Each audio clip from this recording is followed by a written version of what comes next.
So let's take a quick peek at the examples over here for our image restoration. Oops, actually that's the wrong one. There we go, examples.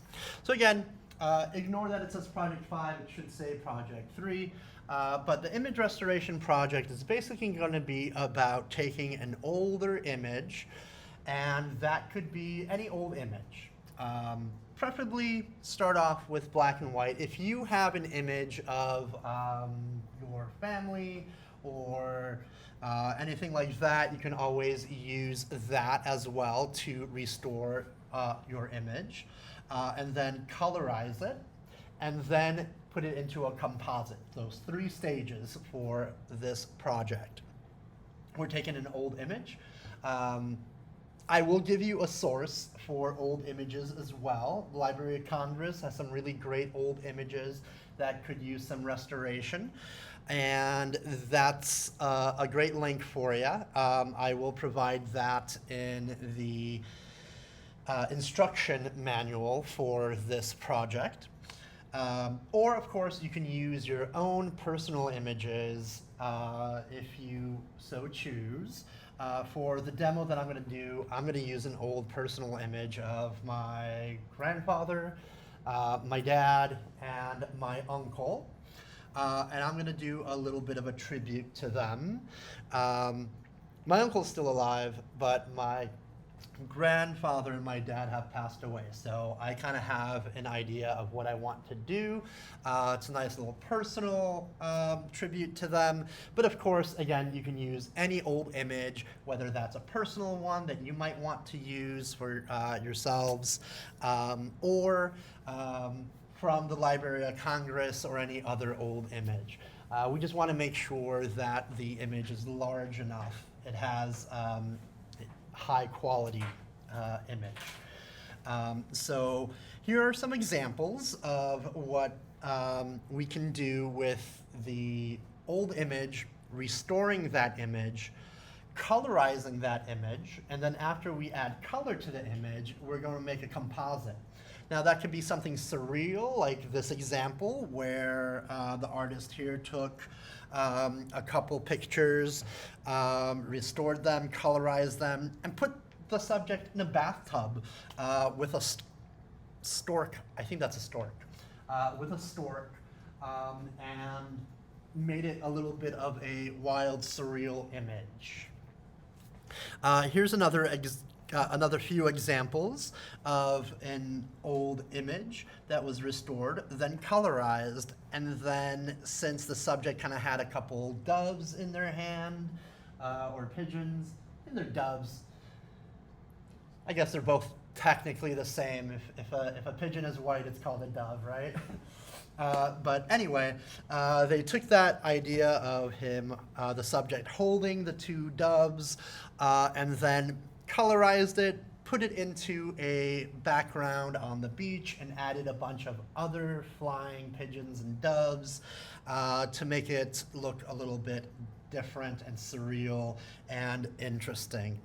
And the pictures here to the right, the artist Jane Long took 2 children, put them underwater after they restored the image, and gave them duck feet to add a little bit of fun whimsy to the image. So as you can kind of tell as we're going through these examples, that we're taking an old image, we're going to be basically kind of going back to what we learned in Intro to Photoshop, and we're going to start using our tools again, like the spot healing brush tool, the patch tool, and the healing brush tool. Did I say healing brush tool? Healing brush tool, spot healing brush tool, patch tool, the stamp tool, in order to kind of restore that image, bring it back to what it would have looked like if it was just first developed. Even though some of these older images may have been sitting in a drawer or some kind of locker or something, or lockbox, in an album. There might be scratches on these images, there might be burn marks on these images. Sometimes film or the medium that it's printed on can kind of start degrading. So we want to take our tools from Photoshop that we kind of already learned from our very first lesson in Intro to Photoshop, go back to those tools and remaster them, but spend a little bit more time on something a little bit more challenging and kind of reconstruct that photo. Then we're going to learn a new technique, which is colorization. We'll take our image, we'll add color to it, and there's a couple different methods that we can use to get us started with colorization, and I'll go through both of them. One way is the old school way, where we're going to use some adjustment layers, we're going to use blend modes, even gradient maps. If you remember gradient maps, we'll add gradient maps to kind of create a nice color restoration on our images. And that'll be really great for like skin tones and backgrounds. We'll use masks to kind of isolate the colors that we're using on certain areas of our subject or our background, whether that might be the grass or trees or hair, lips, eyes, skin color, or skin tones, clothing, things like that. So it will kind of take a little bit of a while to do this. It is a little bit time consuming, but it's not that difficult once you kind of get the hang of it. It's going to combine everything that we've learned basically from Intro to Photoshop up to this point. So a lot of techniques with masking, brushes, isolating our images, using our selection tools to cut our subject out, and then compositing, which we learned a couple of weeks ago and last week, to finally create an image that has a fun, whimsical feel to it, or a serious tone, right? You can go lots of different directions when it comes to compositing, but we are trying to combine several different images together after we colorize our restored image to kind of create a nice cohesive look, nice uniform look, and make it look like it belongs all together, taken with the same camera, even though there is going to be some suspension of disbelief because real people don't have duck legs like this image. Here's a couple more examples of restoration, colorization, and compositing. This is an image of children on a high wire act, even though that wasn't originally how they were represented here, right? So they took a couple different images of a clothesline with drying sheets on it, and they had the woman who was holding up the child doing that acrobatic move on the clothesline. And she's holding a pan with a pancake in it as well. So doing a bunch of stuff, kind of wild and extraordinary. The image to the right used a few different backgrounds. They added a rhinoceros, flipped the image over so she's facing the other way, and colorized it, and we have this wild image of this young woman with a rhinoceros as a pet, with flowers around the rhinoceros and everything. So some more examples that you can kind of take inspiration from over here. Two different images that were restored and combined together, and this beautiful concept of how you have this young kid dressed as a soldier and this other young child dressed in red and looking through a mirror, almost like a timescape where you have a adult woman and an adult man in the mirror as a reflection back, but you have the youthfulness of the two children in front. So image restoration here again, cleaning it up, especially over here in this area where you see a lot of lighting issues that needed to be fixed, and then put into a surreal background. So some more examples over here. I'm not going to comment on all of them, but you can download this PDF and use that as inspiration and as reference on ideas of how you can restore images, what you can do to add a little bit of whimsicalness to it, how to colorize the images, what we're looking for in terms of colorization, and then the final composite. So we're kind of like what we did with the grain in the car example of our compositing. We're also kind of looking to make sure that the quality of the image also is reflected throughout the entire composition. Okay, some more examples over here. And I really like this one to the side over here because it also kind of takes our transformation portrait idea where we used a little bit of a brush to kind of create these flowers that are kind of coming off of her dress over here in the air and forming her dress almost. It's almost kind of eerie, but yet fun, right? She's kind of holding that lantern in the middle of the night, so it looks almost spooky, but there's a friendliness to it, kind of like a Casper the Friendly Ghost type situation there. So lots of cool things that you can kind of do and incorporate. You can play around with the hair positioning, add more hair to restore things, and put them in an environment. Remember, when we're making a composition, we're also paying attention to how lighting is affecting the environment and our subject as well.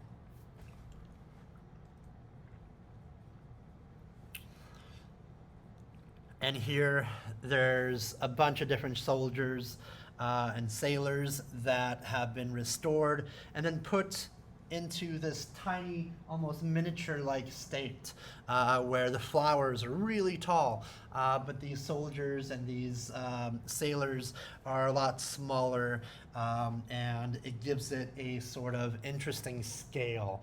It makes them look like they're toy soldiers in the middle of a flower field. It could be a very poignant statement as well, just by the subject matter that's being expressed. So it could be more of a serious kind of tone, yet still be fantastical in nature as well. Man on a bicycle, and now he's on a flying machine bicycle.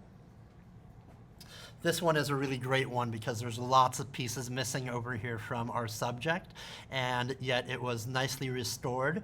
All these cracks were filled in and then colorized and put into a new environment.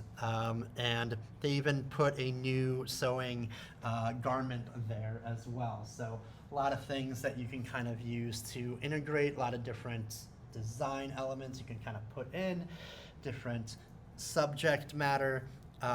It's great. Sky is the limit.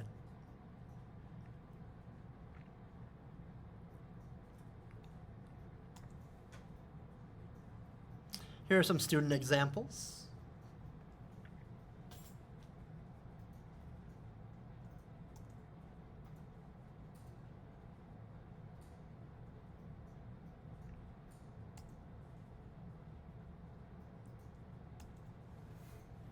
Okay.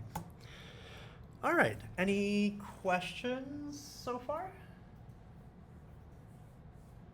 Cool. Awesome. So hopefully that gets you kind of inspired and gives you an idea of what we're kind of looking for with this assignment. I'll go over the instruction manual PDF so we can get a little bit more details about what we're expecting and how we're going to be grading the rubric. And then we'll get into doing a demo with an older photo. And I'll show you a couple resources that you can use as well.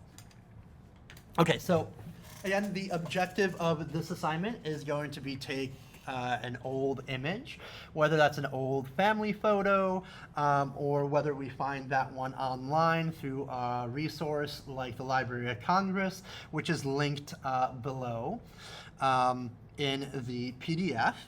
Of course, as always, we want to make sure that when we're doing all our projects here, we are preparing them in a high quality because we want to show that off in our portfolios in the end when we're ready to show our work. So high resolution, 300 ppi is best. We're going to use the restoration process of using advanced repair tools like the clone stamp healing brush tool, the spot healing brush tool, the patch tool, etc. Then we're going to colorize our image, and we're going to apply a realistic colorization using either gradient maps and masks or different blend modes. Or I'll show you a new feature that allows us to colorize images a little bit easier as well. But of course, it doesn't always work perfectly. So it's like any other filter or tool that Photoshop has. It might get you a nice deal of the way there, but you're going to have to kind of fix things up because it's not really going to be perfect. So even though it'll start you off, you'll still have to do some repairing on your own. And then the final stage is going to be the composite creation, where we're taking our image, we're isolating our subject, we're bringing in different elements from different cameras or different pictures, combining them, just like our composite project that's due next week of the horror show / horror poster nightmare theme that we're working on. And then we're going to submit 4 images, basically. The before image that we have of our original black and white photo. Then we're going to turn in our restored image after we have fixed it up. Then we're going to turn in our colorized image that we made and then we're going to turn in our final composite. So we're going to show all 4 stages, before, after, the colorized version, and the composite. So I'm not going to read through all of this because I'm actually going to be demonstrating it, but I'll just go through the bullet points. You're going to find a high resolution portrait to restore. You're going to start that photo and make sure that it's sharp, high in contrast. You might have to make some level adjustments there to make life a little bit easier. We also want to make sure that we're changing the, well, that can come later actually.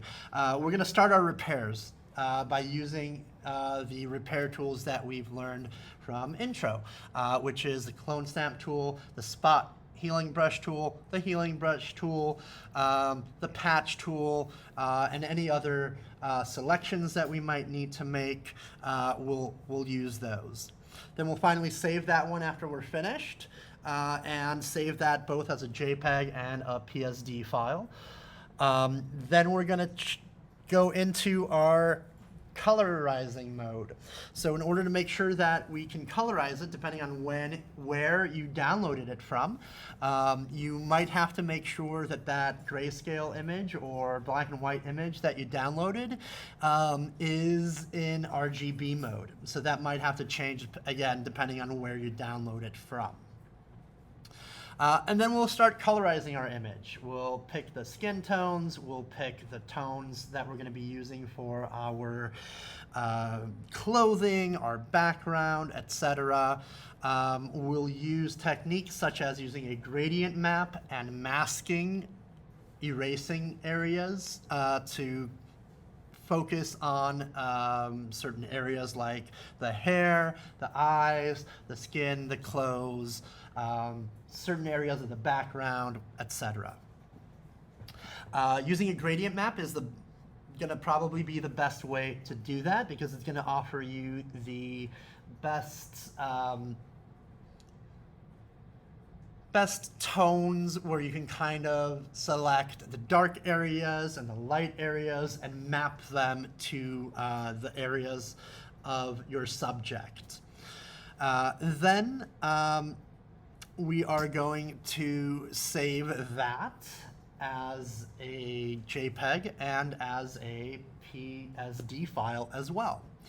Once we're done with creating our colorized version of our image, then we're going to start compositing, meaning that we're going to make a selection to isolate our image or isolate our subject and bring them into either another background, select different things from other images to import them in and place them to create that sort of whimsical, fun composition all around. Okay, so again, as a quick reminder of what we're turning in, we're going to be turning in 8 files, or actually, sorry, 7 files in total, 4 JPEGs, and 3 PSD files.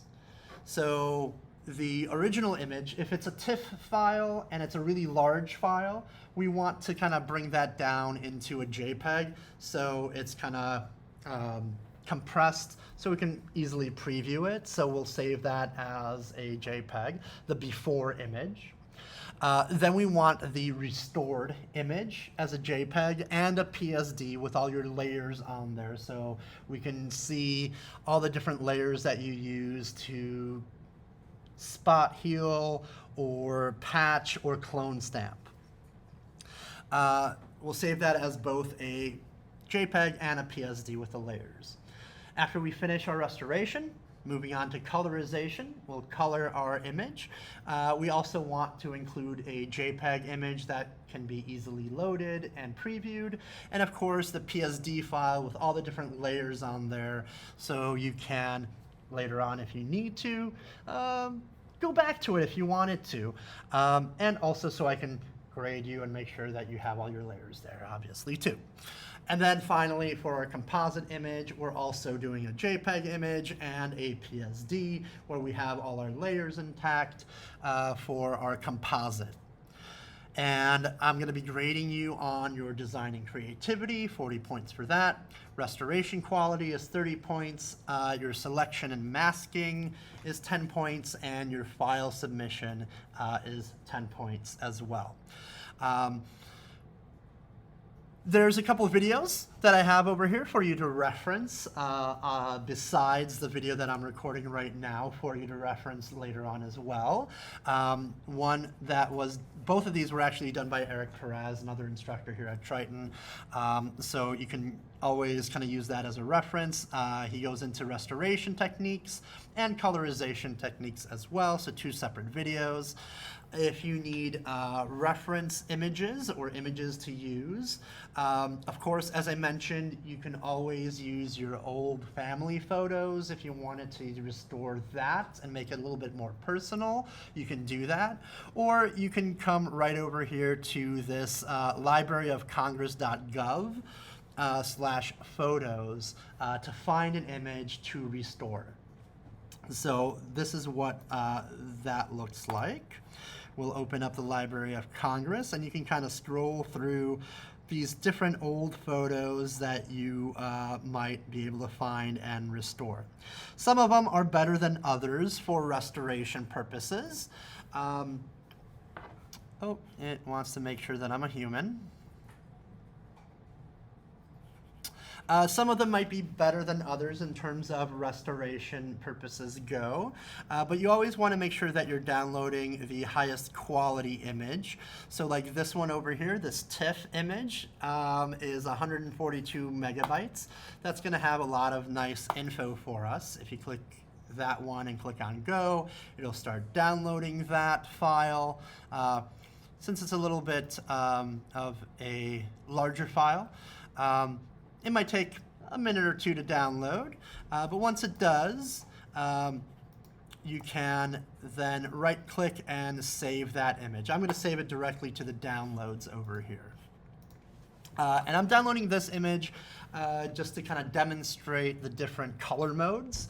So later on, after you restore an image that you might have downloaded from the Library of Congress, before you start colorization, you might want to check the color mode and switch that to RGB, because otherwise, if it's still at grayscale, then any colorization that you do will remain grayscale, and that kind of defeats the purpose. So you want to change that to RGB mode in order for you to actually see and add those colorization changes that we add to the image. Also, I kind of do want to mention that because sometimes some images may not be as bad when it comes to restoration, I'm going to be judging you on a couple, or grading you rather, on a couple different factors. So if you have a really challenging image that you need to restore, and you're spending a lot more time on restoration, then I'm going to take that into account in terms of how damaged that photo is. If it's fairly clean, then I'm going to expect a lot more effort in the colorization and the composite, because you didn't spend as much time in the restoration process of that image. But if it's really bad, then I'm going to take that into consideration too, knowing that you had to spend a lot more time restoring that image.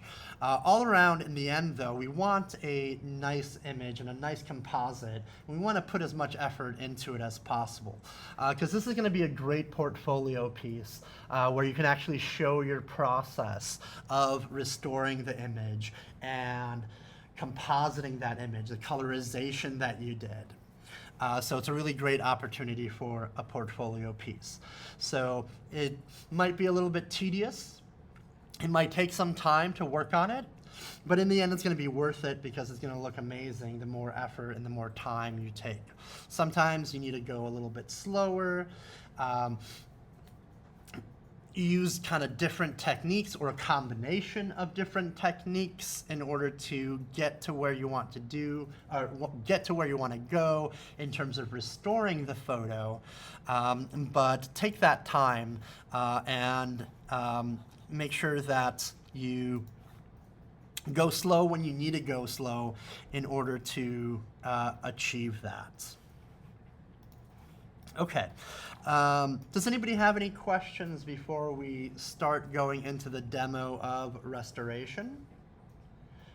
Okay, I'm going to try to do all three parts today: the restoration, the colorization, and the composite. And I already kind of started, well, I didn't really start, but I imported an image that I'm going to be using. That is actually an old family photo of mine that includes my grandfather, my dad, and my uncle. And I'm going to make an homage to them. My uncle is still alive, but my dad and my grandfather passed away. So I'm going to kind of make this surreal image with that in mind going forward. And I already have this planned out, but you'll kind of see as we're restoring step by step. So the first thing that we notice here is that the image is on its side. I scanned it in. It has a little bit of a border to it. So kind of going back in time to Intro to Photoshop, one of our first projects and first lessons that we had was to restore a photo. And we're gonna do the same thing, except we're gonna kick it into overdrive and get into a little bit more of a deeper dive. So let's kind of go back in time and refresh our memory with the cropping tool.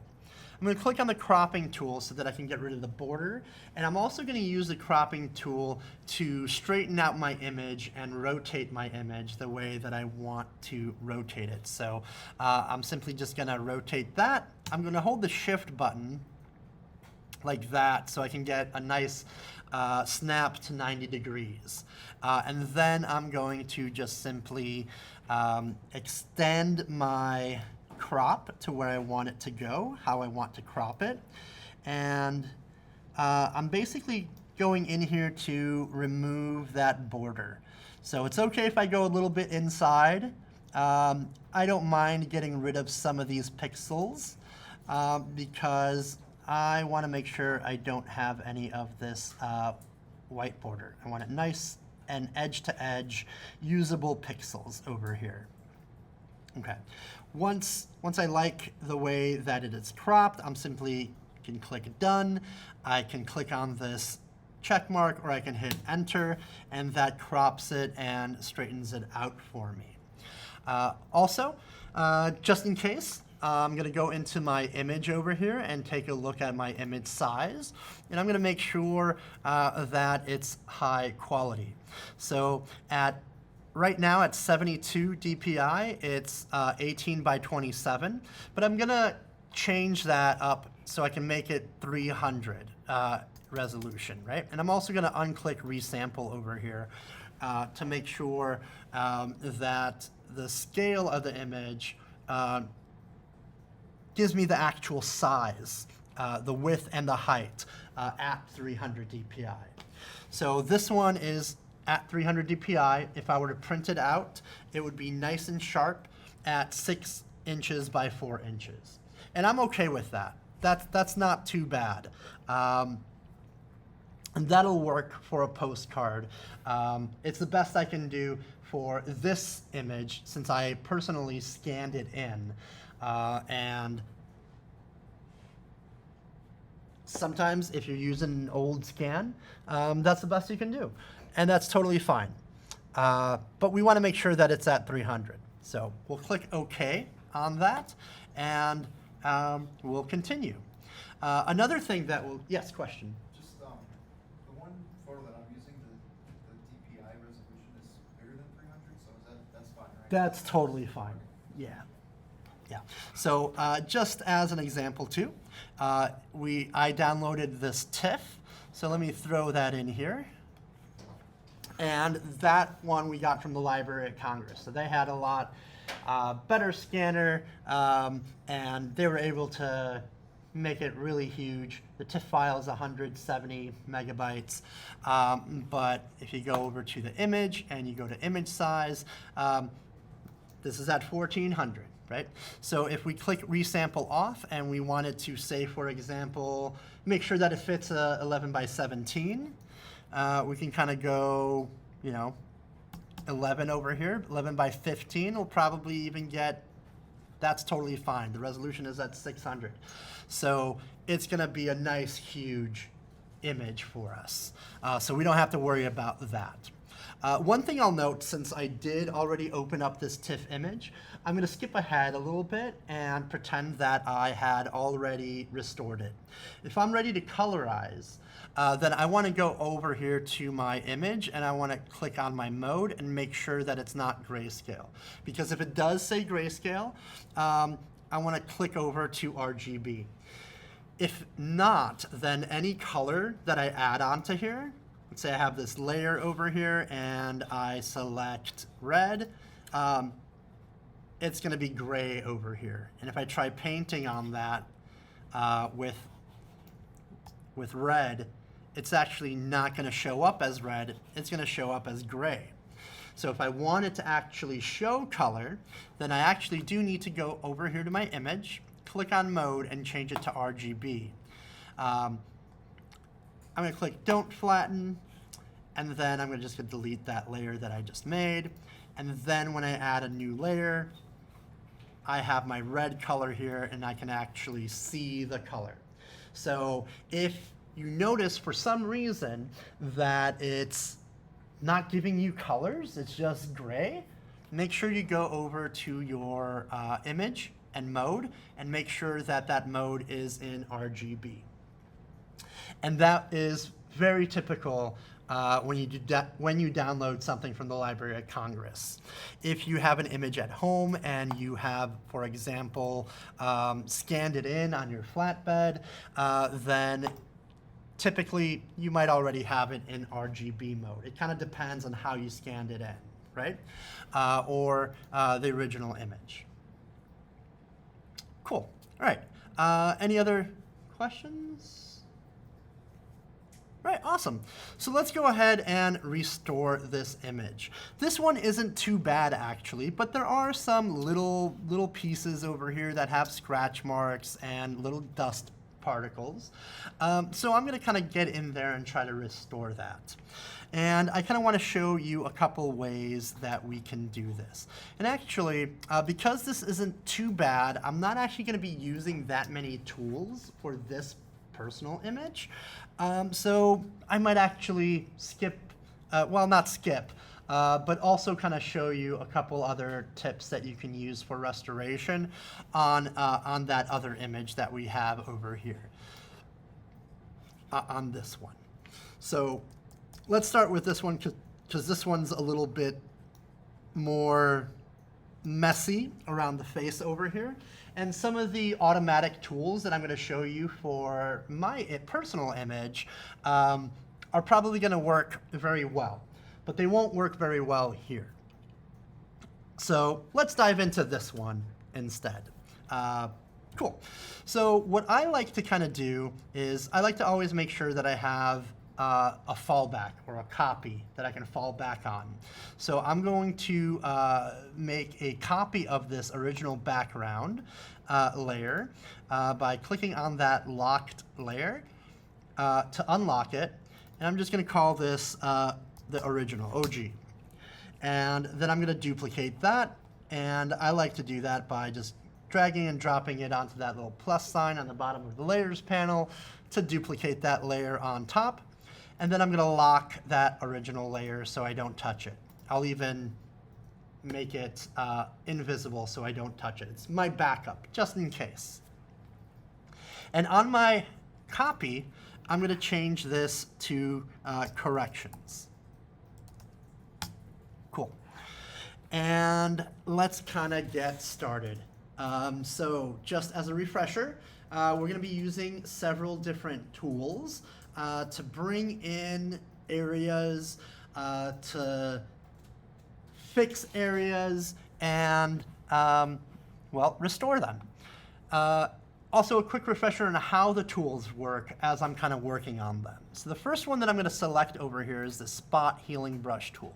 And with the Spot Healing Brush tool, just like with any other brush, you can come over here and you can adjust the size of the brush and the hardness of the brush. So I kind of like to start off with a softer brush and softer edges. It kind of depends on the areas that you're working in and what you want to restore. So if I want them to kind of come in nice and smooth, then I'm going to sort of adjust that hardness so I have a nice, smoother, softer edge when I'm restoring this image. And I like to kind of go slow in areas that have a lot of detail. The way that the Spot Healing Brush works is that it takes the surrounding area, the surrounding pixels, and uses that information to fill in the inside of the brush. So if I'm over here on this messy part of his beard, it's going to kind of take the information that's around that area over here and fill it in. All right. The Healing Brush tool is a little bit different. You actually have to select a source of where you are going to bring textures or bring areas of the image into your brush. So to do that, we hold the Option key, or the, I think it's Alt on a PC, but it's Option on our Mac. And you get these little crosshairs where you can select an area of the image that you want to paint in. So if I wanted to select from his head over here, let's say I want to get rid of this area over here. And the textures or the area that's around his eye over there doesn't give me the texture or the feel that I want, I might be able to select from his forehead over here. And then when I come over here and start painting it in, it's almost like the clone stamp tool in a way, where it copies that area, but it blends it. So the clone stamp literally just clones it and stamps it in there without blending, while the healing brush tool, you select from an area and it blends it into that area. And again, you can select the hardness and the softness of that blend over here as well. Cool. The patch tool allows you to kind of select a certain area around here, for example, and then copy over another area of the image. So I can kind of literally have his eyeball appear over here, and it'll kind of blend it into that area right here. Okay, so it kind of blends it that way with a selection. Almost kind of like the healing tool, where we select an area and it kind of blends it in, but we're doing it with more of a selection with the patch tool. Okay? And then the clone stamp tool. Very similar to what I mentioned is the patch tool and the healing brush tool, where we would select from an area and select a source, and then we would sort of paste in that area. Except it doesn't blend it, it literally just paints in that area, so you're kind of creating a copy of that on your selections. I'm sorry? That's the clone stamp tool. Yep. Okay. So those are all the tools that we're kind of going to be using in order to make our restoration. So as you can tell up here, it's really messy, and there really isn't too much detail back here, but there is some restoration that we'll kind of have to do up here around his head. So we'll be kind of either selecting our patch tool so that we can select this area from here, or we'll use the clone stamp tool, sourcing it from over here, and then sort of blending it and painting out this area up there, like that. I'm gonna hit undo a couple times though, because I probably want to get rid of all those scratches first before I start cloning those scratches above his head. So we want to restore as much as we can first before we start cloning those areas. All right, so let's get into here. There's some areas over here that are very blah, so I'm going to kind of select my spot healing brush tool over here and see if I can kind of paint this area out. Because this area over here is kind of uniform and doesn't have that much detail, I can use the spot healing brush tool to kind of take the surrounding pixels and have Photoshop kind of interpolate what should be inside of that brush based on the surrounding area. So in my corrections layer, I'm going to go ahead and sort of select this all out over here and see if it does a decent job, and it did. I did kind of get a little bit of texture over here, so sometimes you can get away with going with larger areas of selection with your spot healing brush tool. Other times you kind of need to go slow depending on how much detail there is in that area. So I'm going to zoom in so that I can get into those details. Whoops, what did I do here? Let's try that again. Get rid of this over here.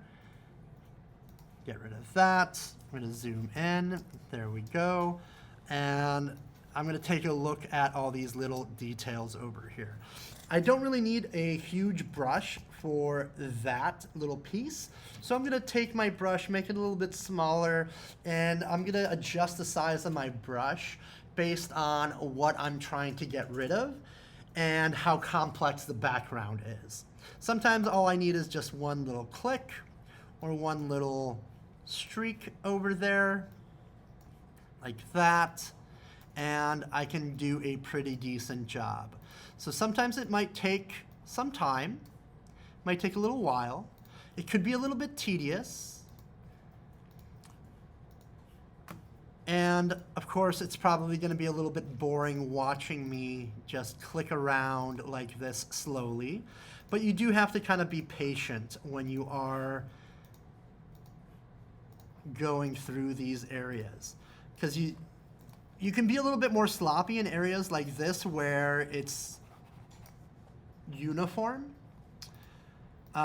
But sometimes you do need to kind of slow down so that you get those tiny little imperfections out. Because when I did that, some more imperfections kind of showed up. So you got to be patient when it comes to restoration. You have to adjust the size of your brush based on the scratches or the dust particles that you want to get rid of. And for something this heavily damaged, you definitely want to start manually, going manually through here, because there's a lot of areas that will definitely need a little bit more care and a little bit more patience to restore. So those are the sort of easy parts over here because of the uniformity of the background. In areas that are a little bit more complicated over here, you definitely want to go slow. So these areas around his nose, the stuff that happened to be on top of that picture on his beard, you want to make sure you're going slow enough to preserve the details of the hair on his beard. And if that's not working, you can always hit undo over here and use a different tool. Perhaps we need to have some texture pulled from this part of the beard and put it in here. And if we need to preserve some more texture, then what we can do is we can actually use our healing brush tool and decide where we're going to source that information from. So rather than the surrounding area, which seems a little bit more blurry, we can source it by clicking our option button and selecting somewhere along his beard over here, and then sourcing that into here. Of course, we can decide to make our hardness softer. We can also adjust the rotation and the angle of our healing brush tool. So if this area is sort of at an angle, but we need to adjust the angle to match a different angle up here, then we can always kind of go click on here. You see how that's going in a, I guess maybe a 30-degree angle, right? If we go to our brush over here and then adjust that angle this way, then that's going to kind of change the angle of that brush. And then we can kind of put that in that way. And once we have a little bit more of texture in there, we can swap back to our other brush, our spot healing brush tool, and then just kind of have it take that texture. And if we need to, we can click on Create Texture up here to give it a little bit, well, that didn't work. Usually it's to give it a little bit of texture, but it does want to take from the surrounding area. So in our case, our healing brush tool is where we want to continue using our brush here.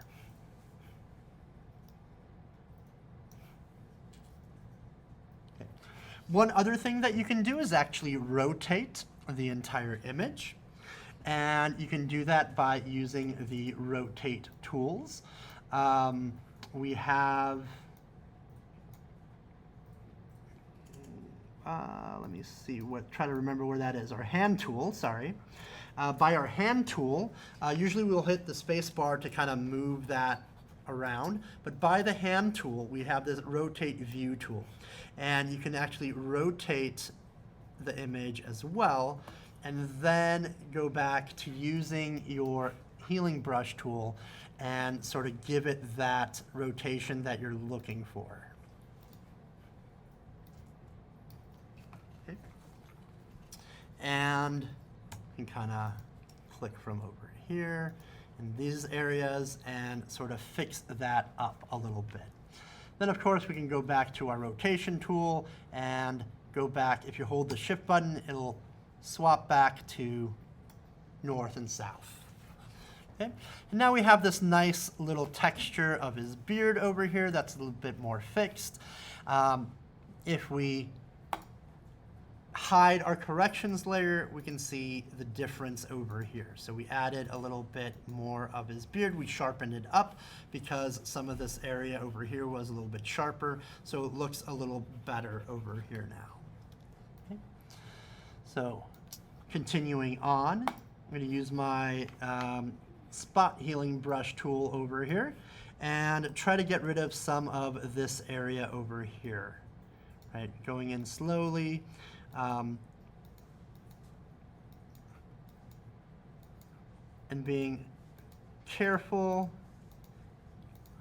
Little clicks, small clicks to get rid of these tiny areas and try to fix those areas.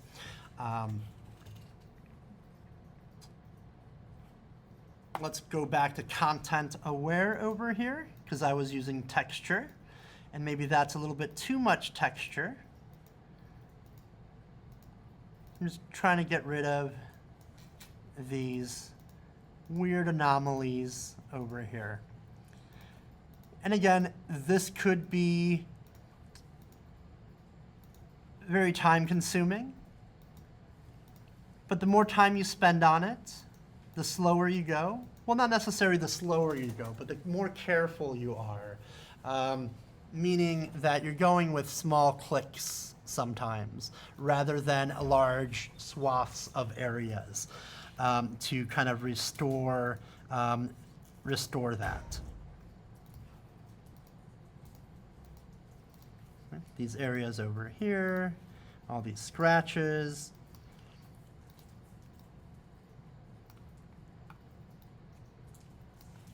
These little folds. So as far as restoration goes, it should be a nice little refresh of what we already kind of know how to do. Again, there's a couple deeper dives that I'm going to give you, some more hints and tips.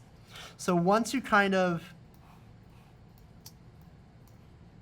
get rid of these areas over here and clean this up a little bit more, that's when you can kind of start using a little bit more of a patch tool or a little bit more of a clone stamp tool to kind of copy areas and details into parts like over here, where there's a lot of huge mess over here. One thing you can also do too is create an extra layer right? So you have your corrections layer that you're kind of getting rid of dust and scratches off of, but you can also kind of copy and paste big areas and then blend them in to the lower layers using masks or using transparency as well. So as an example of that, I'll create a new layer over here, and on that layer, I'm going to call that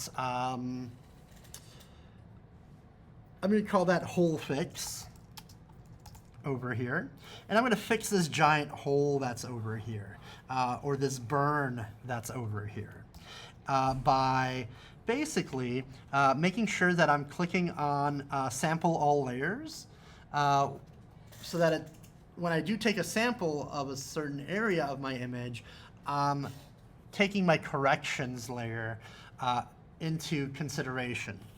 So for example, let's use my clone stamp tool over here, and where it says sample current layer right up here, I'm going to click on current and below. And that will sample from the current layer and all the layers below it. The current layer, the hole fix layer, is empty. So if I'm on my current layer only, it's not going to affect it. But if I'm on my current and below, then it's also going to take the pixels that are on the corrections layer. But I want to make sure that I'm only on my hole fix layer over here, because then I can kind of erase certain areas and blend them as well. So let's use that. I'm going to make this a lot bigger over here, and I'm going to select this area right over here. And then I can start kind of painting in this hole from that area down here over here. And if I let go of my mouse button, it'll go back to the original, it'll continue where I'm drawing from. So I may have to resource and then go back up here. Right? So sometimes you got to be sort of careful where you're going and watch where your source is so you don't copy the wrong thing. Now I kind of went over his, I'm kind of going over his head a little bit, and that's fine because I am on a different layer over here, and because I'm on a different layer, if I hide that, this is kind of what I'm bringing into that area. And I can then kind of use either a mask or go back and play around with the opacity or softness of this area. So I can use my eraser tool and bring down the hardness so it's a nice soft edge. Of course, I want to make my eraser bigger. And then if I start sort of erasing that, I can sort of start blending in that area. Okay. But of course, sometimes a mask might be better because then with a mask, I can always bring that area back if I decide that's a little too much. So I'm going to hit undo a couple times over here. All right. And instead of erasing it, I'm going to bring in my mask, quick mask, and I'm just going to paint with black to conceal, right? Black conceals. And let's bring the hardness up a little bit and go in here and then just erase that over here, right? And I can tell that this is a little bit too dark. So what I can do over here too is add an adjustment layer and lighten it up a little bit so I can try to match that color behind over here, right?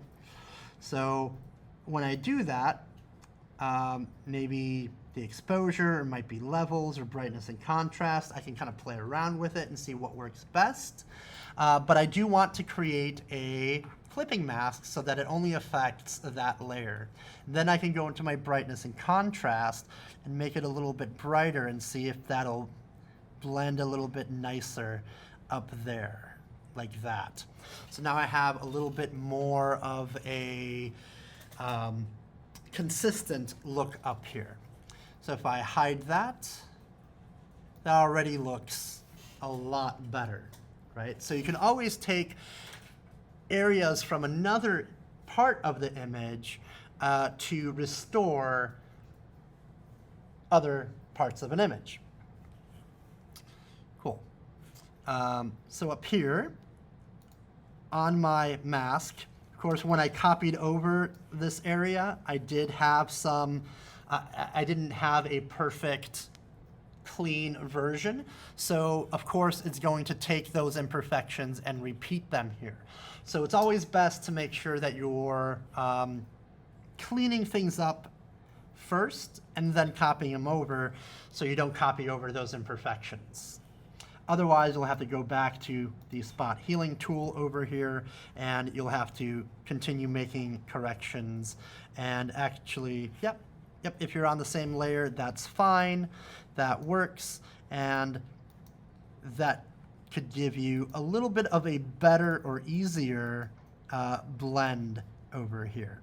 And again, since we're on this layer over here, again, right, we can correct if we go a little bit too far in here by going back to our mask and then hiding or revealing those areas over here like that. Okay. We can go back over to our spot healing brush tool, maybe make it softer so we can, whoops, yeah. Let's click on our actual pixels, not our mask. We can make that a little bit softer over here to have that blend a little bit better. Okay, and because we have, if we click on sample all layers, then we can kind of continue on the layer that we have over here and make those corrections on this layer. Okay, I don't like the way that that's looking though, so we'll continue to sort of use other techniques like the healing brush tool, where I'll just sample from over here and have it blend a little bit better this way. Okay. And as you can see, since it's blending in this area, it's kind of turning black over here, not the result we really want. So because that's happening, we might want to consider switching our tool to this to the clone stamp tool and selecting a new source and then have that copy over those areas. Whoops, a little bit too far down. So, whoop, oh my goodness, sorry. Press the wrong button there. There we go. Make it a little bit smaller so you can kind of control the area a little bit, and you're basically just kind of painting that area away, trying to get a nice consistent blend.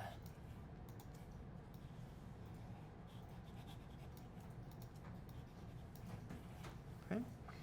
And then you can always swap back to your spot healing brush tool to kind of get sort of these areas that may have a little bit more of a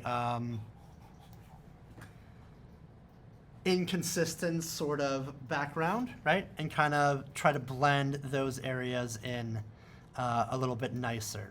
So it's really ultimately about using the combination of different tools, of different restorative tools, like the spot healing brush, the patch tool, and the clone stamp tool in order to get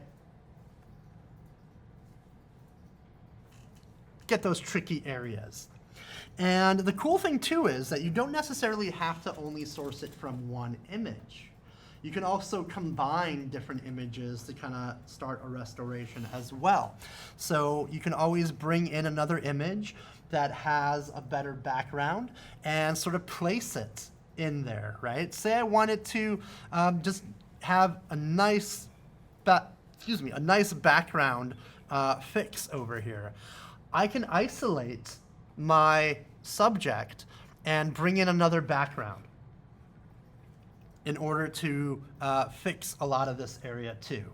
So if I find a nice image that has a nice solid background, or if I just wanted to go into selecting and masking him out, I can select and mask him out and hide him, and then introduce another background that's similar, almost kind of like compositing, but I'm compositing on that image. So it's a nice black and white image, right? So I can Frankenstein certain areas. So let's say we go back to the Library of Congress here, and I pick this image over here. That has a nice kind of solid background. I might want to consider replacing the background of that image with this one. I can kind of Frankenstein my way into restoring an image. So once that downloads,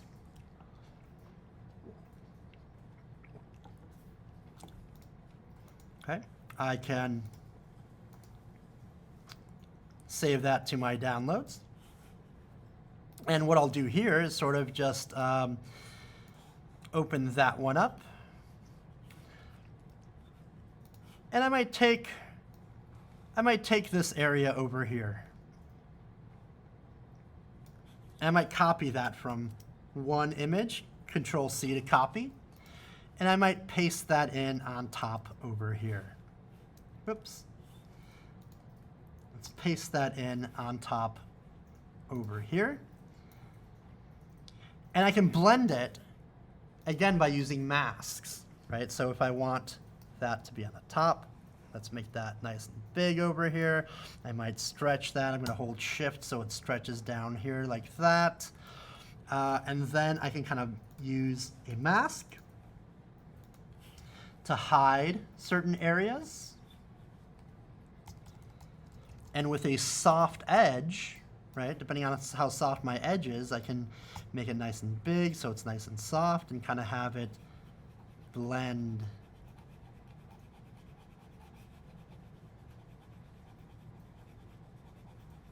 in. So with that soft edge that I have there, now that's kind of looking pretty decent, right? And I can kind of make that even bigger if I needed to, right? So if I wanted the whole background, let's delete that. You know,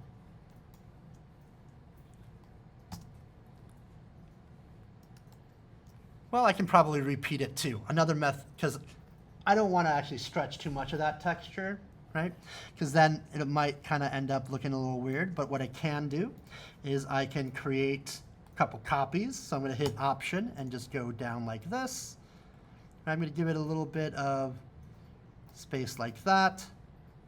Kind of have it repeat a little bit.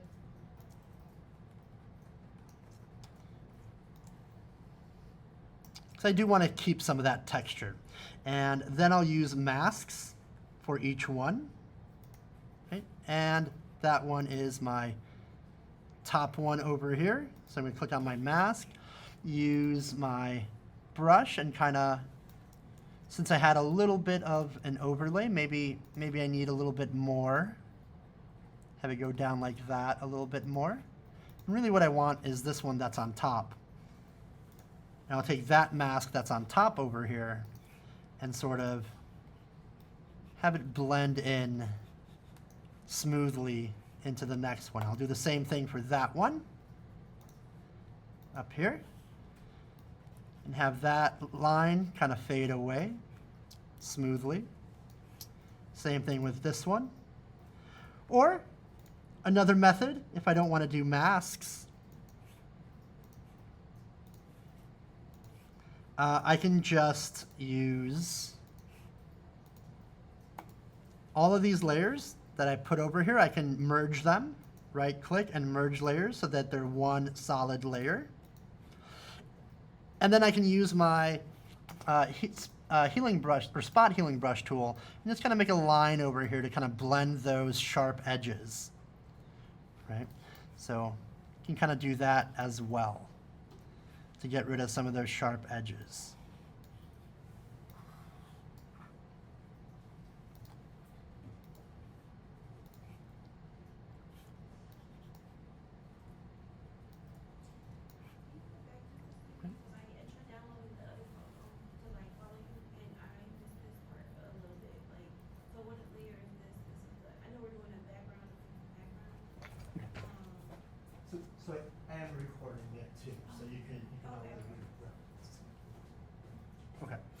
Um, but if that's not working for you, we can always hit undo a couple times, and when we copy and paste a section of that image and we want to make a nice solid, a nice solid area, you can always mask it as well. So I'll mask that layer that's on top, and I'll use a nice soft brush. Where are we? That's that one. I'll use a nice soft brush on, on my mask. Nice soft brush to sort of get rid of that hard line and have it blend a little bit better. And I'll do the same thing for that layer over here below it. Whoops, a little too far down.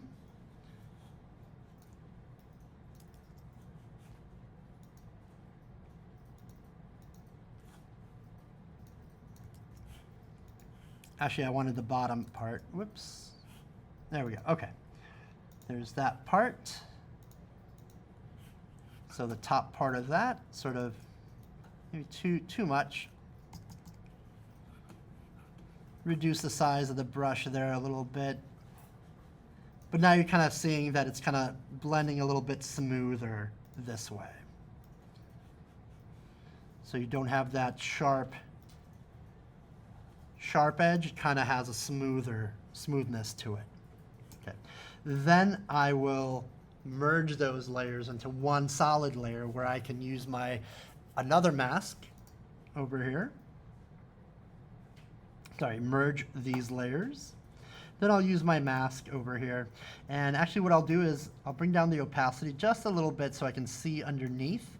And with that, I'm going to just reveal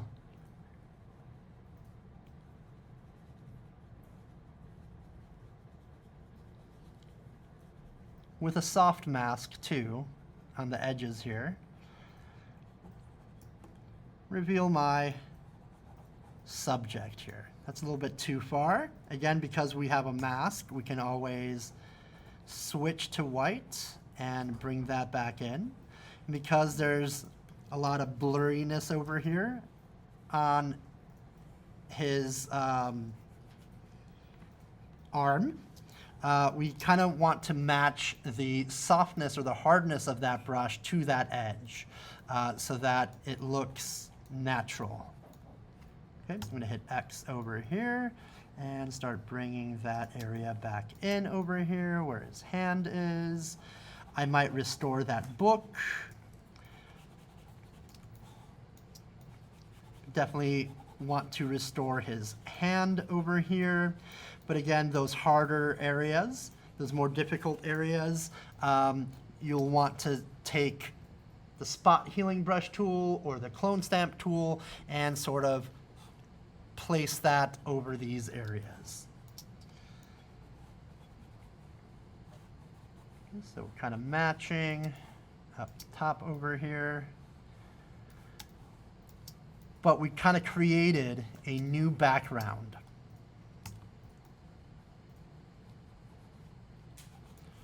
And hopefully, hopefully if it's a nice clean background, then we don't have to clean up anything in the background. So that's a nice way to kind of restore that. And whether it's a solid background or whether it is a background that might have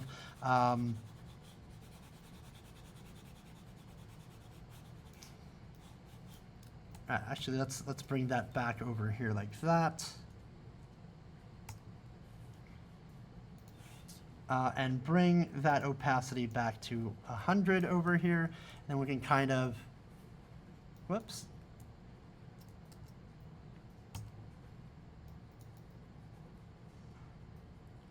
bring that area in.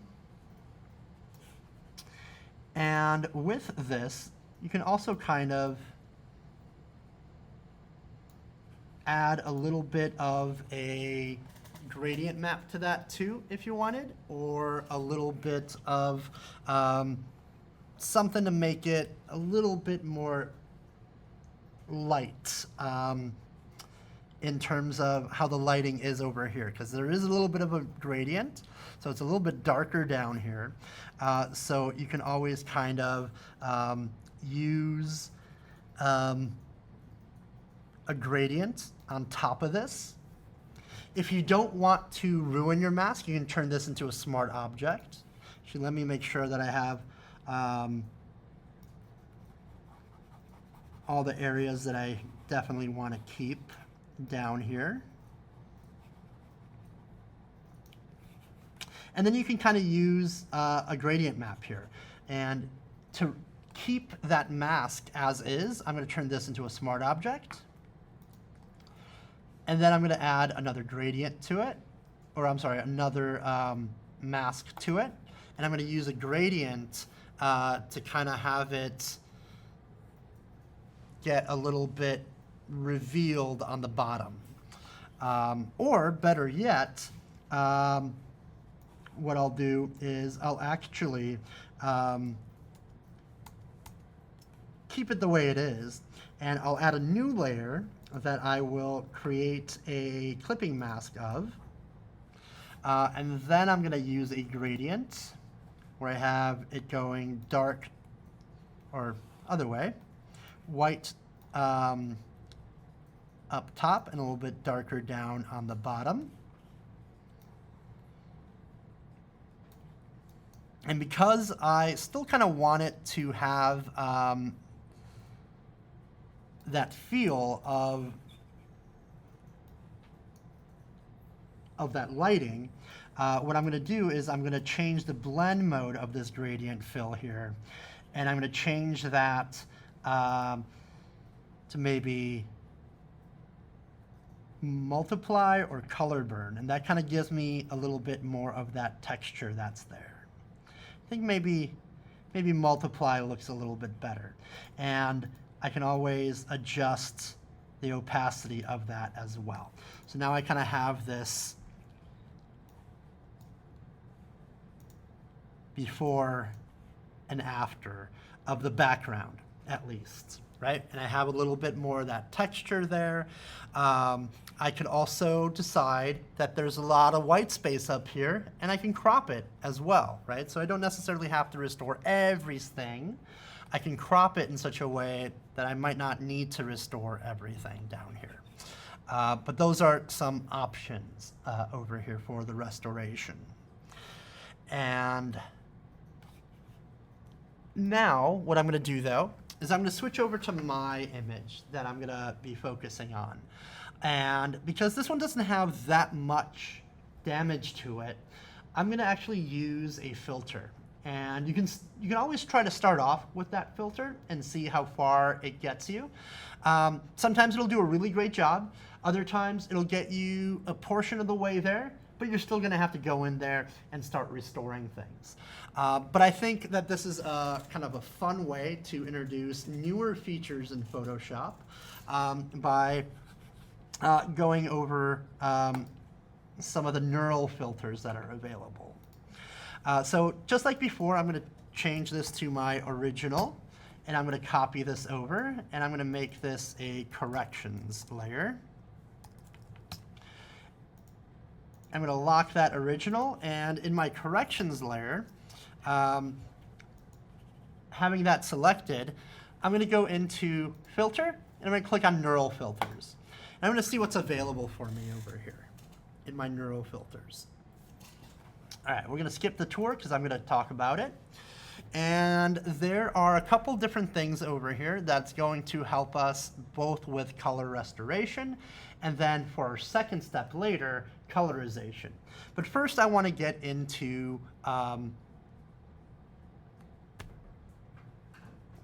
color restoration. So down here on the bottom part, we have this photo restoration. It's a new and it's a beta feature.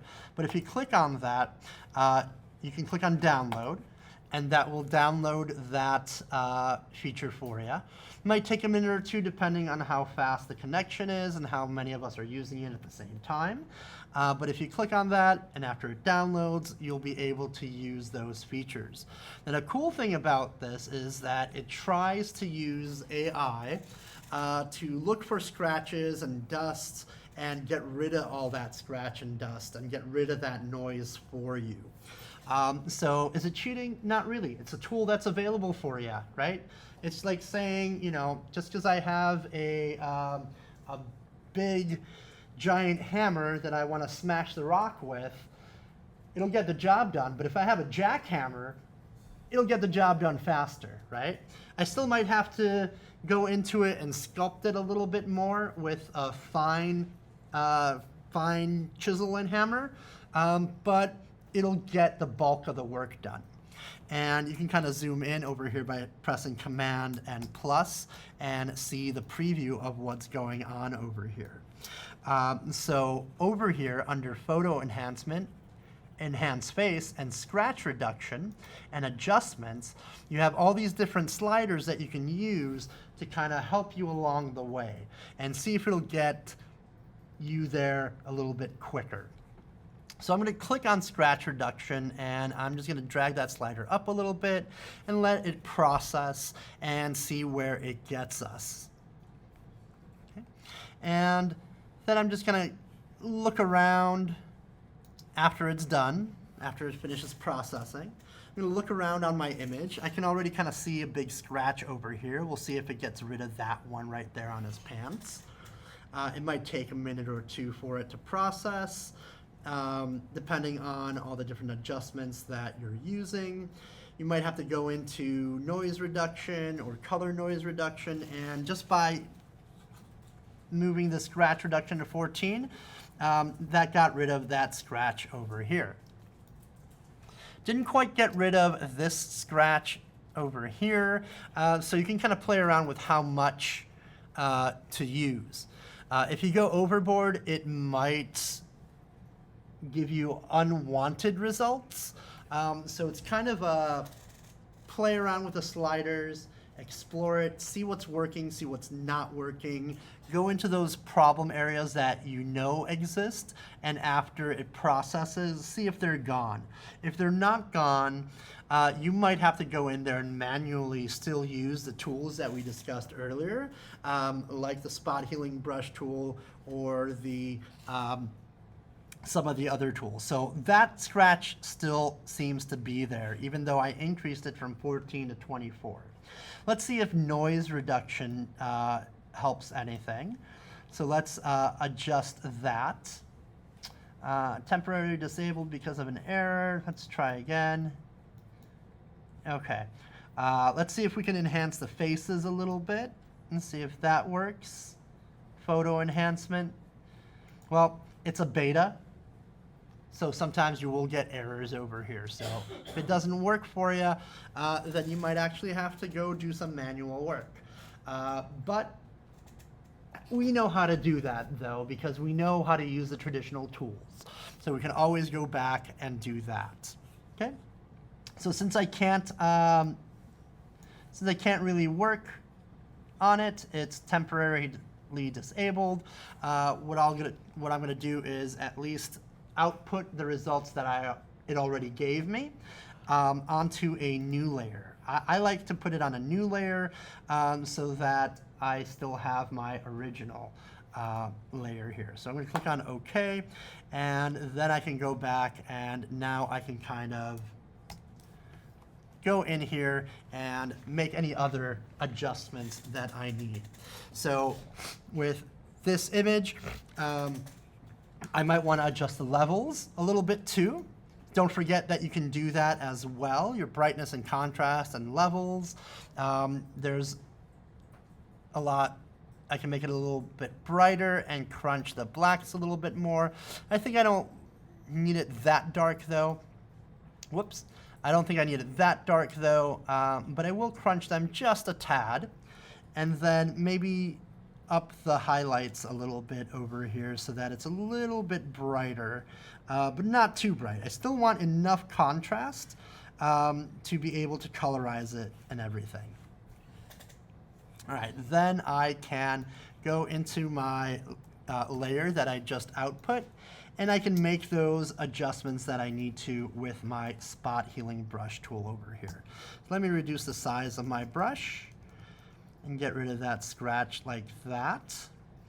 Get rid of some of these scratches in here that it didn't quite get rid of. So some manual work will still need to be done. Okay.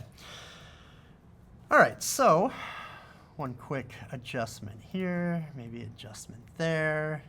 I think that's a scratch. I'm not sure that that's a wrinkle or not. I think it's a scratch. We can always double check. Yeah, that was definitely a scratch up there. And you can kind of keep going with those scratches and fix those dust and scratches up and any other areas that you might need to restore.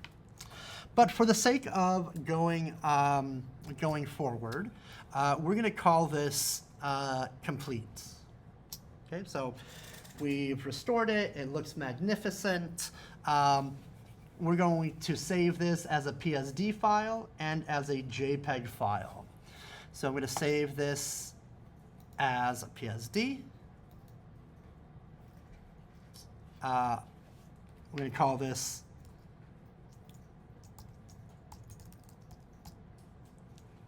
I'm just going to call it corrections, but make sure you do name it the way that the instructions want to. Or actually, I'm going to call this after. That's right. Now I remember, it should be after. Of course, I'm going to provide the original JPEG image of the before and a PSD of the after image and a JPEG of the after image. So after.psd, I'm going to hit save. Then I'm going to go to File. I'm going to go to Export, Save for Web, and I'm going to make a nice JPEG version of it that I can download quickly and easily. I don't want a 175 megabyte JPEG. That defeats the purpose of the JPEG. I want to go to Save As, Save for Web, so I can have a nice compressed version that I can easily load. The PSD file is going to be the full resolution, and that's good enough. So just for preview purposes, JPEG, nice small file. I'm going to click on Save, and I'm going to put that into my downloads as well as after.jpg. So that's our first step in restoration. We're going to move on to colorization. All right, so to do that, after I have restored everything, I'm going to select all my layers and I'm going to merge them down. I'm going to click on Merge Visible. So everything that I can see is going to be merged together into one layer, and it's going to look like a flat image. Then, to be safe, I'm going to hit Save As, and I'm going to save that as colorization. Okay? And remember, as you're working on things, you should be saving every 10 to 15 minutes, just in case. That's always a good habit so that you don't lose your hard work. If you've been working on it for a couple hours and it crashes on you, you got 2 more hours of work to do all over again. So save while you're working, and make sure that when you do save, you're saving under the right name. So now we changed our file. We still have our original after image as a PSD with all the layers, but now we flattened it and saved it as the colorization layer. And this is where it gets really fun. I'm going to show you how to do it in the gradient map mode first, and then I'll show you the neural filter version. Just in case the neural filter version doesn't work very well. Sometimes it works well, sometimes it doesn't. Sometimes you need to use it, you'll find that you might want to use a combination of both. This is a great way to start colorization. So we're going to create a new gradient map. We're going to click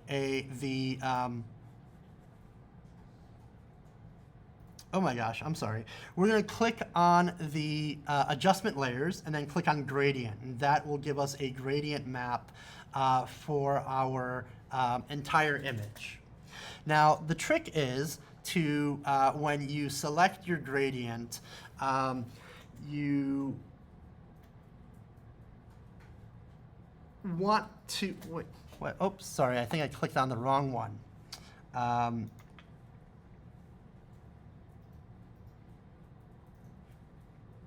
Gradient map, I'm sorry. I clicked on gradient. I wanted to click on gradient map, my bad. So here's gradient map. We want to click on gradient map. And the trick with the gradient map is that you're basically, just like we did with our duotones, you're basically mapping dark areas to bright areas. So black is on this side, and white is on this side. And if you click on that gradient map, you can start to select certain colors that you want dark areas to be and light areas to be. If we're going for skin tones, for example, we're going to use a combination of the gradient map and masking to isolate where that gradient map is being mapped onto. So if I'm looking for skin tones, I might start with the darkest skin tone that, let's say, my grandfather or my dad will have. Maybe that's something like this over here, right? Sometimes you gotta experiment with it and play with it. I like to maybe use a reference for skin tones because I'm actually really bad at selecting skin tones and how they're supposed to kind of look. So what I might do is I might go into Google real quick and just type in skin tone palette. And here's a good skin tone palette that I can kind of use over here. And I'll just grab that and bring it into my image. Whoops, actually let me click cancel first on the gradient map. Whoops, there we go. I'll bring that into my image over here, and I can kind of, whoops, and I can then kind of use that as a reference for my skin tones over here. Because again, I'm not very good with selecting the right skin tones, so use resources. They're there for you for that reason. All right, back to my gradient map over here. Back to my gradient editor, and I'm going to go into my stop over here and select maybe this, whoops, select, let's do that again. Select, what is happening here? That's weird. Why isn't it selecting from this? That's really strange. Let's try that again.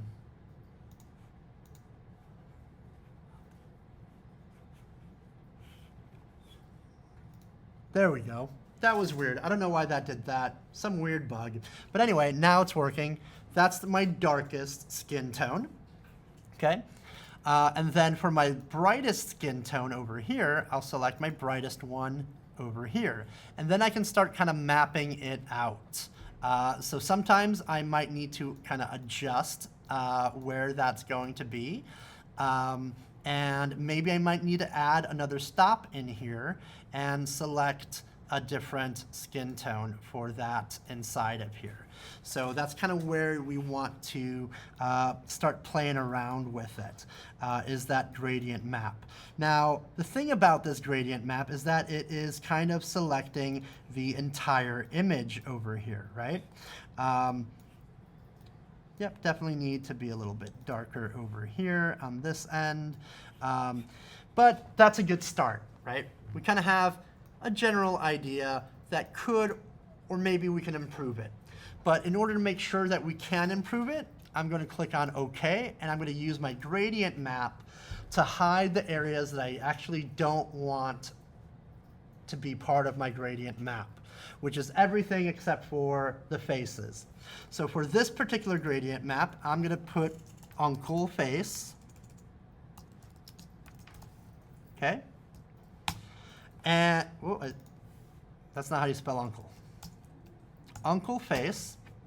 And I'm going to get rid of everybody and everything except for my uncle's face. So the easiest way to do that is when I have that mask on my gradient map is just to invert it and then just paint my uncle's face in instead. So I'm going to hit Command I to invert it. Now I can't see anything. I'm going to hide that. And then I'm going to paint it in with white instead. So I'm going to use my brush, and I'm going to swap to white for my foreground. And I'm going to, of course, adjust the size of my brush, get in here into the details, and of course, make sure that I have my softness of my brush the way I kind of want it, and I can just start kind of painting in the face area over here and in his ears over here, right? And I can always, because it's a mask, I can always kind of go back and erase areas that I went too far on, right? So I'm kind of doing this quickly just to demo it because it's already going long, but I just kind of want to show really quickly. You know, you can always erase that mask over here, get pixel perfect. And that's where we kind of want to be. We like pixel perfect. Okay. We might need to make it a lot softer in the areas by his hair, for example, right? So it kind of blends into that hairline a little bit more. Of course, the higher resolution the image you have, the better blend you might get around those smaller detailed areas.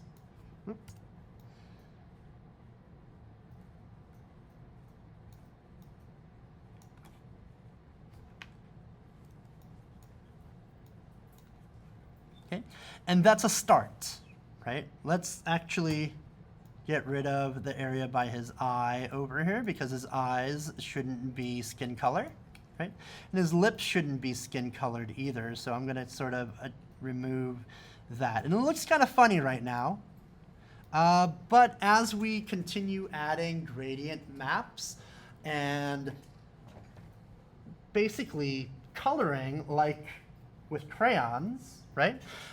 We will start getting more and more details in. Okay? So this doesn't look very great right now, but we can edit that gradient mask or gradient map over here with where we might want it to be, right? So maybe we need to bring the brightness down a little bit more for the dark areas of his skin, right? And maybe we want it to be a little bit brighter over here, so it's a little bit more natural. So we kind of have to play around with that skin tone over here, right? We can also play around with the opacity, bring down the opacity a little bit as well. And so it looks a little bit more natural too. We might not need all that vibrance in that color there, right? Cool. So that looks a little bit more natural that way. We can do the same thing with his lips now as well. So I'm separating this out by person. It's going to be really important to name your layers or your gradient maps because your gradient maps are going to be, there's going to be a lot of them, and you're going to need to know what they are. So the way you name your gradient maps over here is going to be essential to isolating what you're changing and what you're fixing. Okay. Okay, so let's go with my uncle's lips.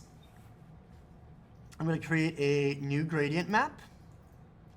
Okay, so gradient map, not gradient, gradient map. And that is going to show me everything. But I want to isolate it to his lips. So again, I'm going to go, instead of black and white over here, I'm going to go with sort of a more reddish pink.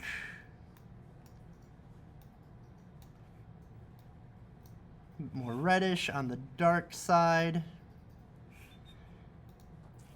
Okay, and on the light side, a little bit more pink.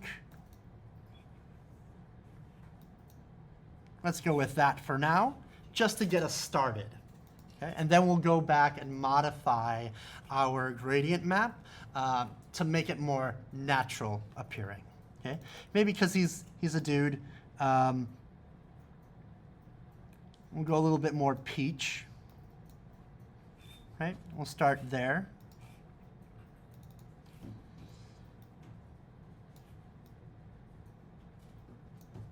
And we'll go like that for now. Okay, and then same process. I'm going to change this to uncle, lips, and then I'm going to invert this, Command I, so that I can just paint in the area where I need it to be, the lips right over here. So I'm going to use white, and I'm hitting X to toggle between black and white, my foreground and my background, right over here. Okay. So then I'll kind of just paint that in over here. And that's not really that great, so I might need to change my gradient here. Okay, maybe I do need to make it a little bit more on the red side over here, something like that. And for my white, bright highlights, maybe a little bit more.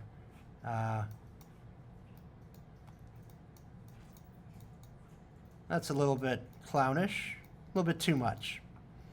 Okay.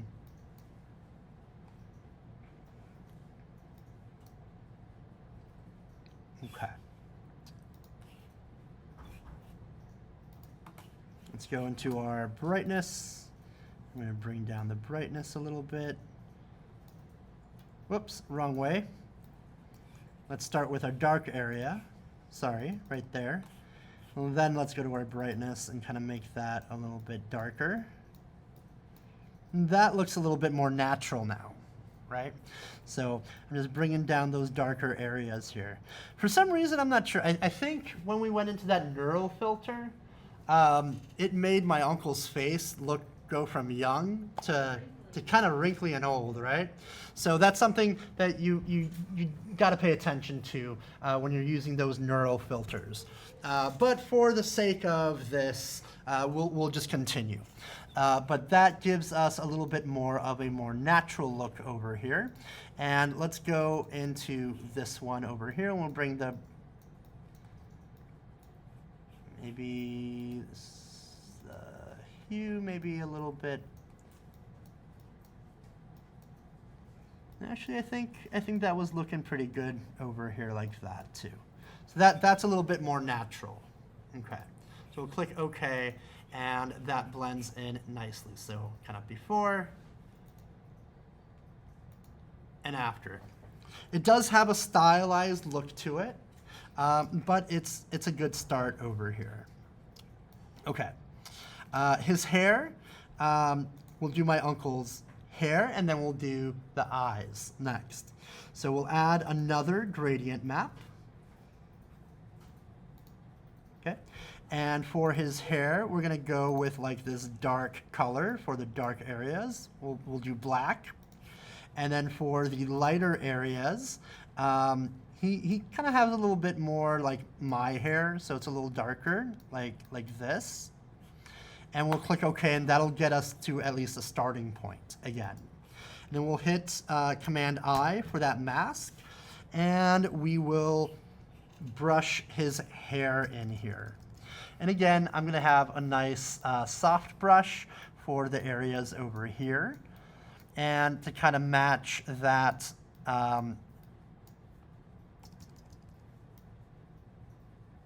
edge along his hair. And that's a little bit too dark, but that's all right. We'll bring the opacity up a little bit. And we'll just kind of color in his hair over here. And again, because we're on a mask, if we make a mistake, that's no big deal. We can always bring areas in or bring areas back out.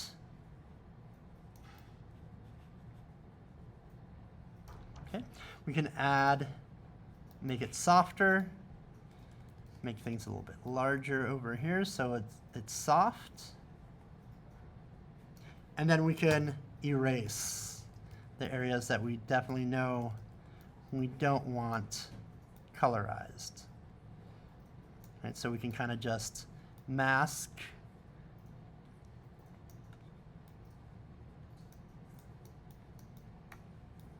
those areas out.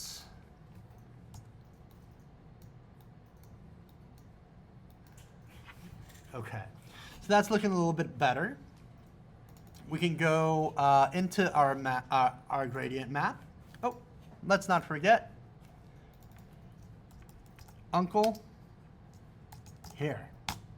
Okay. Also, you know what I forgot? Uncle face. We can actually turn this into Uncle skin because he does have his hands over here that are exposed too. I forgot about that. So if we want to continue, we can actually just change that to skin. And just fix his skin tone over here on his hand as well.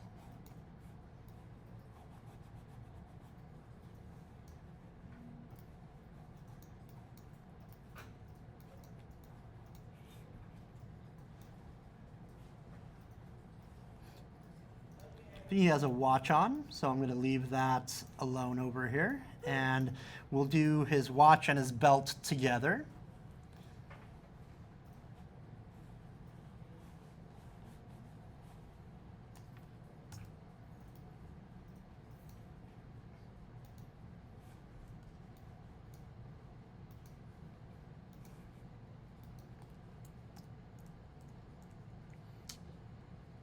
And that's kind of looking pretty decent, right? Maybe his hair does need a little bit of work.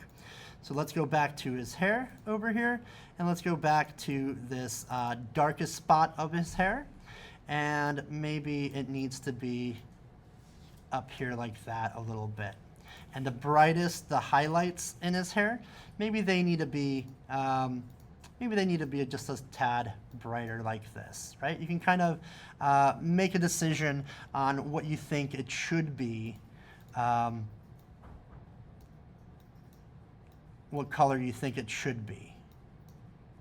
Right, so the brightest parts of his hair and the darkest parts of his hair. So that gradient map can really make a nice realistic look with the values of dark areas and light areas. Okay. Actually, that's kind of looking actually a little bit too reddish. So maybe maybe on that, more on that side. There we go. Somewhere like that, I think is probably gonna work. I can always add another stop over here as well and kind of bring that down as well. There we go. That's looking pretty good actually. So you can kind of control where that hair, those highlights are by moving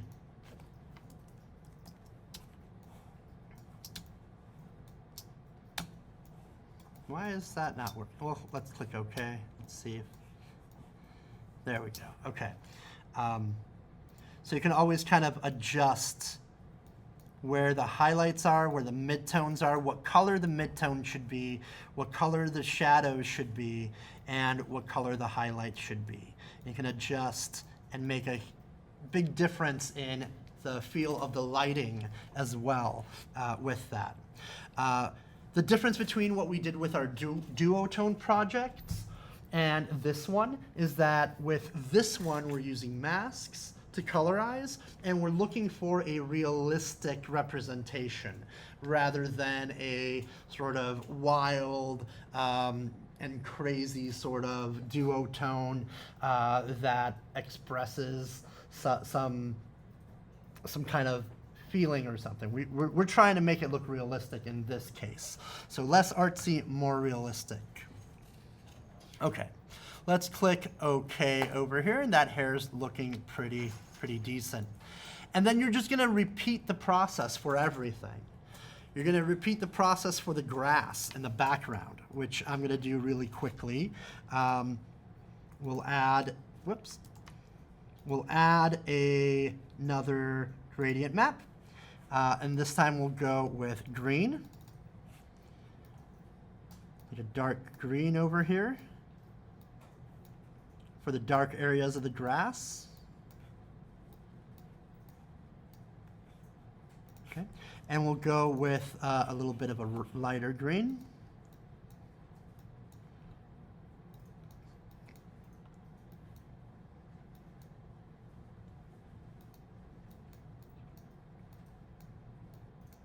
Sometimes you gotta explore it and see what'll work and what won't. And I'm kind of just looking at the ground over here at the moment. Okay. And then of course, if you need to, you can always add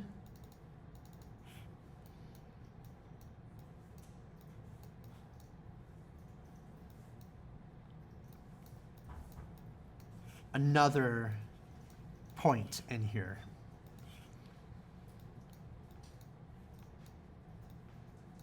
Okay. Let's say that. That'll get us started, just like with everything else.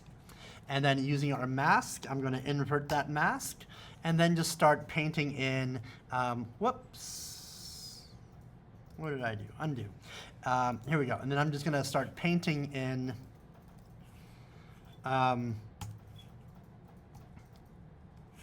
the grass area over here.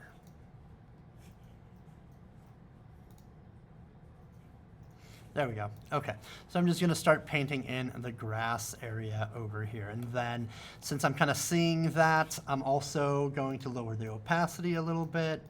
I am kind of looking for a more realistic grass, so I might play around with how that green looks. It might even go down a little bit more with that green. Okay. Somewhere like that. Let's go back over here and I'm painting it in. With this method, you get the most control of your image because you can really go into the mask here and decide on what parts are going to be what color. And it's kind of like a paint by numbers. This is probably going to be the most fun part of the assignment, at least it is for me, because it's just fun to color things in. And we've got some puppies over here. We're going to color the puppies later too. And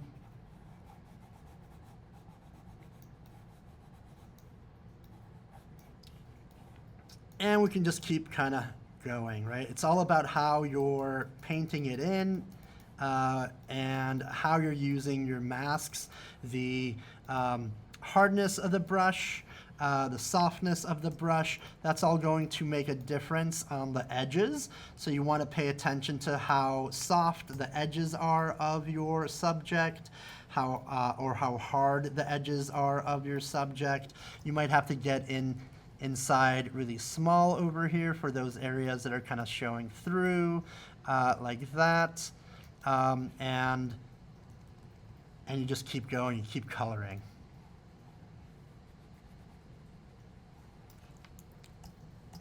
Lots of fun. So that's kind of looking nice and realistic for that grass over here. And you gotta keep going with everyone who's in your image. If you have one person in your image, that's gonna be probably a little bit easier than if you have several things. So you definitely want to maybe you want these to be a little bit of a different color. The trees, for example, they might have a different sort of leaf color, so you might want to consider doing grass and then doing trees. So any type of color that you might be adding, you're creating a gradient map, and you're creating a mask to basically color those areas in. Okay, so that's the long way, but you get the most control this way. Okay? So I also want to show you the neural filter version of that. So if you go into Filter and Neural Filters on your image,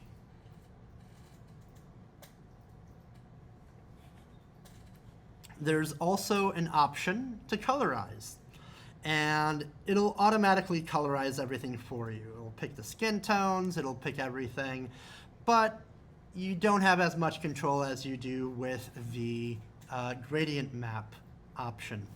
And sometimes you might have to do a combination of both because you might want that control. So you kind of use a mask for the colorization, and then you'll use the gradient map option for that as well.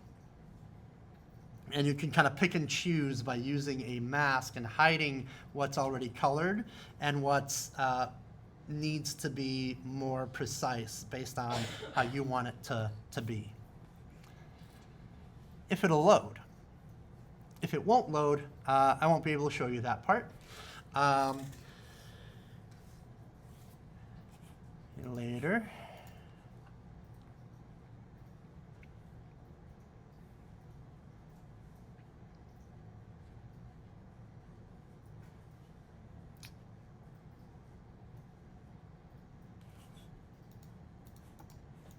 Uh-oh. I don't think I can even cancel it. Okay.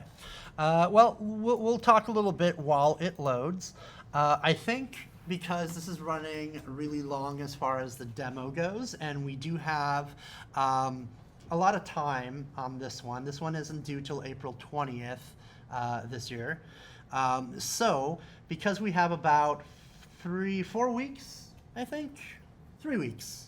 3 weeks to work on this. We went through the restoration process, and we went through the colorization process today. To give you guys a little bit of a rest, we'll do composition next week, and I think we'll end over here.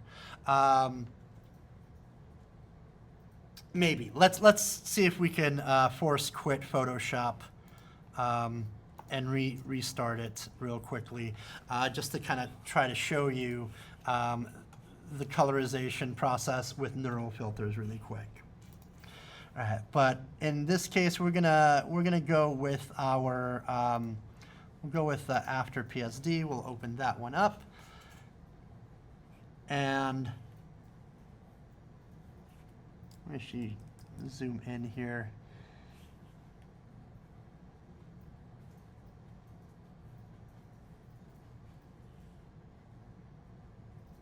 Oh, weird. Oh, no, that's recovered. Never mind. We don't want that one. Okay, don't save. This one's the after one. The one that made him look a little bit old. So what we're going to do is actually just take that layer, bring the opacity down a little bit.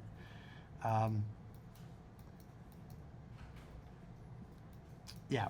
You might have to go into sharpen and things, but for the sake of this, just to kind of show us what it would look like if we're going into the colorization neural filter, we'll take the original image over here. Actually, I do kind of want to do a smart, a little bit of a smart sharpen over here.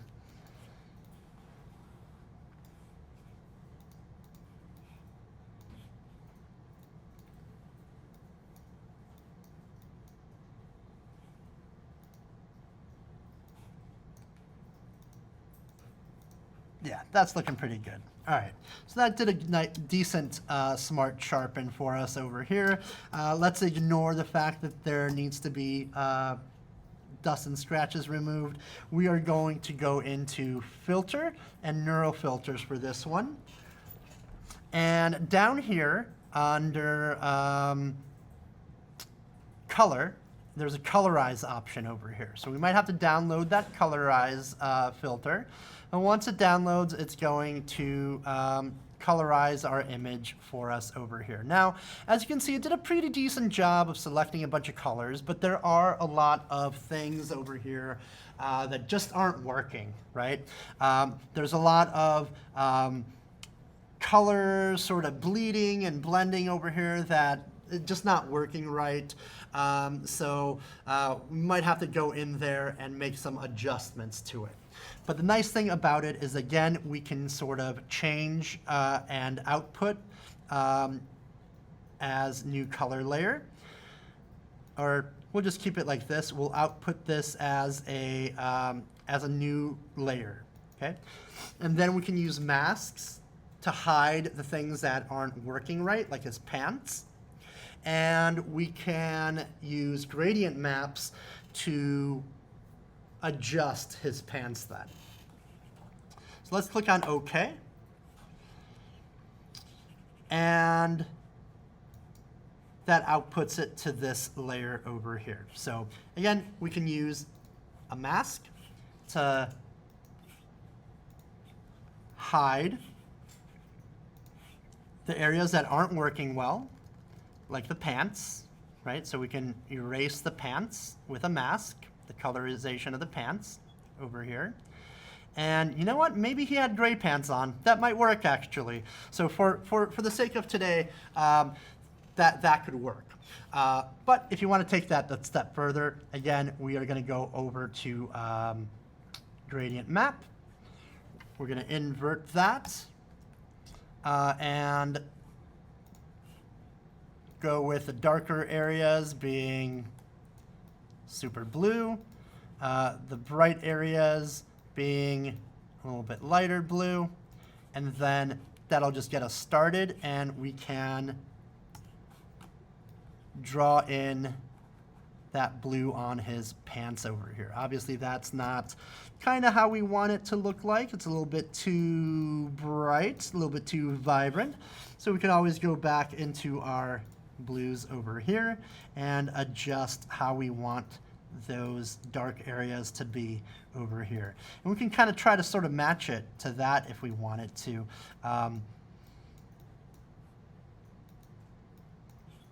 As well, if you want to go that direction to make it suit pants match.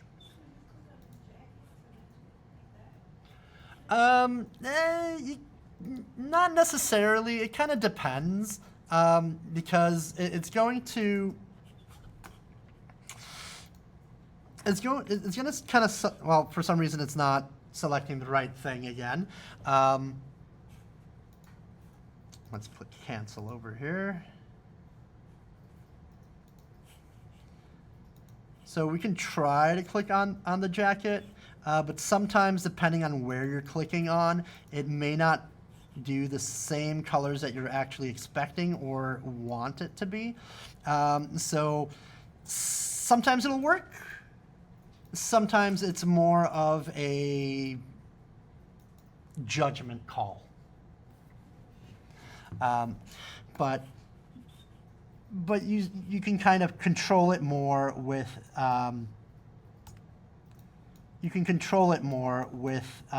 the gradient map. And then of course you can change how you can change the blend modes as well on there to see if that makes that gives you what you're kind of looking for. And you can also play with the opacity as well. So that kind of gives it a little bit of a better look as well too. So you can do blend modes with the pants or with the gradient maps. You can change that to color if you want, and you can also change that, change the opacity.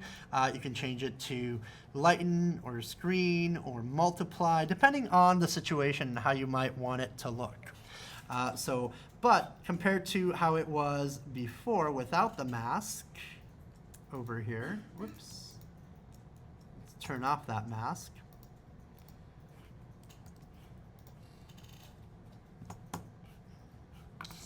Oh my goodness.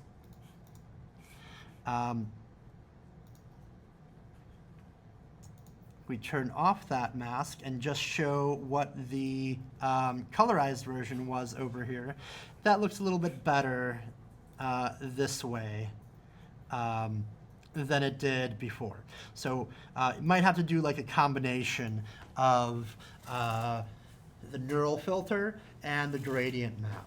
So it kind of depends on what gets you there faster. Sometimes it works well, sometimes it doesn't. So you can tell that this area over here with the grass, not quite the color we want it to be, so we might have to use that method of a gradient map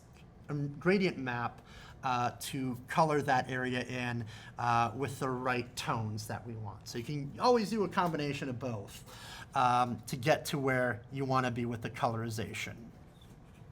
Cool. So we'll stop here for today. Next week, we'll get into compositing the color version, the colorized version, into our nice composite that we're going to be working on. All right. So again, I am recording this one, so it will be available.